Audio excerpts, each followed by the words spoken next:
Se você tivesse a chance de dar o troco a alguém que te prejudicou muito, o que você faria? Como vencer um inimigo sem usar a força? É exatamente sobre isso que se trata a análise de hoje. Eu sou Marcia Barros e este é o canal Vamos Aprender com a Bíblia. E o meu desejo é que Deus fale grandemente ao seu coração através do vídeo de hoje. Que Deus te abençoe. Bora pro vídeo? Vamos pensar numa situação que parece de filme. O nosso maior inimigo, bem ali, na nossa frente, totalmente vulnerável. O poder de acabar com tudo está nas nossas mãos. O que a gente faz numa hora dessas? Pois é exatamente sobre isso que vamos conversar hoje. Sobre a história de uma vingança que nunca aconteceu. A vingança que Davi escolheu não executar. E olha, essa escolha mudou o curso da história. É exatamente essa a pergunta que Davi teve que responder. E não era um SI, sabe? Era real. Aconteceu de verdade. Era uma situação perigosa, cheia de tensão. E a resposta que ele deu, uau, não só salvou a pele dele, como definiu que tipo de líder, que tipo de rei ele seria no futuro. Ok, então para a gente entender o peso dessa decisão do Davi, a gente precisa dar um passo para trás. É preciso entender o contexto, né? Como é que pode um herói nacional, o queridinho do povo, virar da noite pro dia o inimigo público número 1, o homem mais procurado do reino? Olha, a história de Davi sobe como um foguete. Depois que ele derruba o gigante Golias, ele vira tipo a maior celebridade do país. Todo mundo amava o cara. Só que essa popularidade toda acendeu uma chama perigosíssima de ciúme no coração do rei Saul. E aí, de herói, Davi passou a ser alvo. Foi uma virada de chave muito rápida. Em pouco tempo, lá estava ele, fugindo, se escondendo no deserto, com um exército de 3.000 soldados na sua cola. E o que acendeu o pavio foi isso aí, uma musiquinha, um cântico que o povo cantava para celebrar a vitória. Mas para o rei Saul aquilo soou como traição. A inveja tomou conta dele de um jeito que não tinha mais volta. Imagina só, é como se o chefe quisesse nos prejudicar só porque fazemos um bom trabalho. A diferença é que esse chefe aqui tinha um exército inteiro para mandar atrás de Davi. Então, é no meio dessa perseguição toda, dessa fuga desesperada, que a providência coloca uma oportunidade assim inacreditável no colo de Davi. O primeiro grande teste de caráter dele estava para acontecer. E o palco era o lugar mais improvável, a escuridão de uma caverna. Gente, pensa na cena. Tava tudo armado para a vingança perfeita. O caçador, o próprio rei Saul, entra justamente na caverna onde Davi e seus homens estavam escondidos. E o detalhe, ele entra sozinho, vulnerável, sem ter a menor noção do perigo que estava esperando por ele ali nas sombras. E para os homens de Davi, a coisa era clara como a luz do dia. Não tinha o que pensar.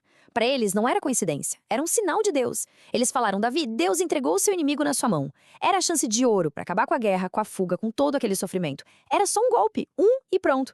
Só que Davi, ele faz o que ninguém esperava. Ele chega perto de Saul, mas em vez de usar a espada, ele pega e bem quietinho corta só um pedaço do manto do rei. E o mais impressionante, o que mais revela o caráter dele, vem depois. A consciência dele pesa. Mas não por ter deixado o inimigo escapar. Pesou por aquele pequeno ato, que ele considerou um desrespeito à figura do rei, ao ungido do Senhor.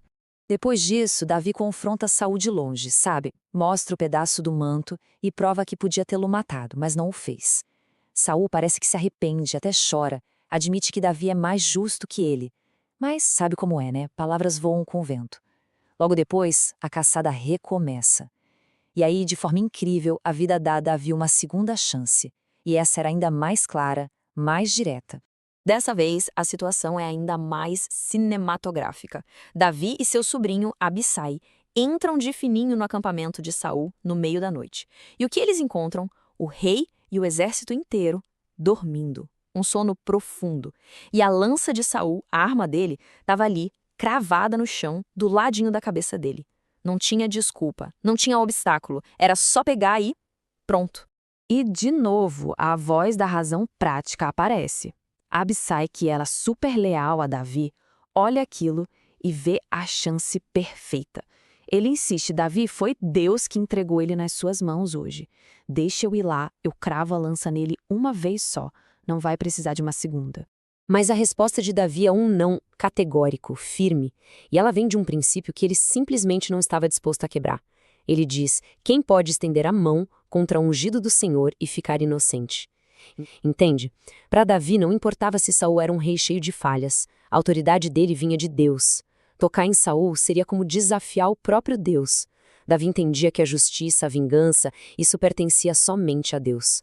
Certo, duas chances claríssimas, e nas duas Davi recusa a vingança. A pergunta que fica é, por quê?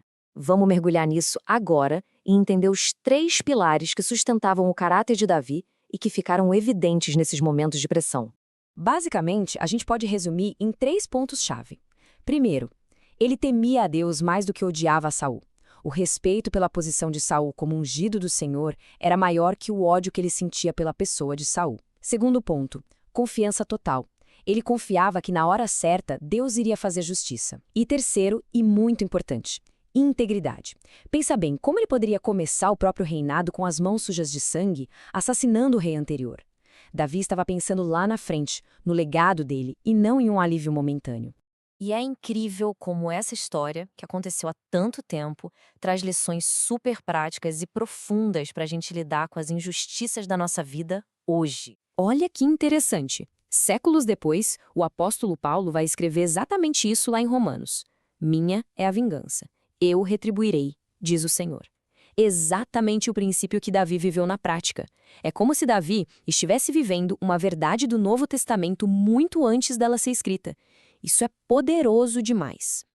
Então, como a gente traz isso para nossa realidade? Sabe, quando alguém nos passa para trás, nos trai, fala mal da gente, a vontade de dar o troco é enorme, né? É quase instintivo. Mas a história de Davi aponta para outro caminho. Ele esperou. E o que aconteceu? Meses depois, Saul morreu, mas em uma batalha. Não pelas mãos de Davi. E Davi? Ele assumiu o trono, como Deus tinha prometido, com as mãos limpas e a consciência em paz.